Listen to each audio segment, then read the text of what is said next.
हम छियौ तो हरियार गे कल हमरा स्वीकार गे हमरा स्वीकार गे हमरा स्वीकार गे हम छियौ तो हरियार गे कल हमरा स्वीकार गे हमरा स्वीकार गे तू ही छे हमर पूरा संसार गे गे जान अपन जान दे दे जान के संसार गे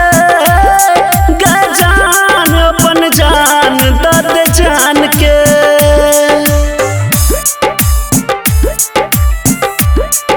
गे जान गे जान अपन जान दे जान के सुखीपुर बाजार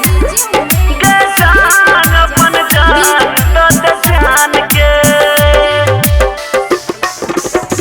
चमकै छो रूप जेना चमकै छो चांद गे तू ही छे जान हमर दिल के अरमान गे दिल के अरमान गे हाँ हाँ चमकै छो रूप जेना चमकै छो चांद गे तू ही छे जान हमर दिल के अरमान गे दिल के अरमान तू ही सागर हम किनारा गे गे जान अपन जान दे जान के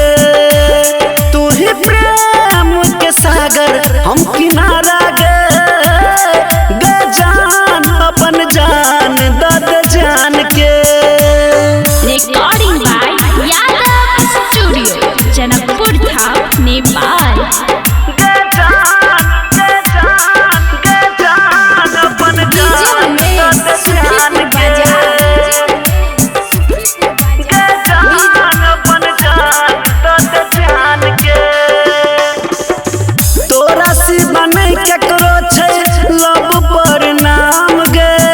साधु शरण कहै छौ छिहि तो परान गे छिहि तो परान गे हाँ हाँ तोरा सी बनै केकरो छै लब पर नाम गे अरुण विजय कहै छौ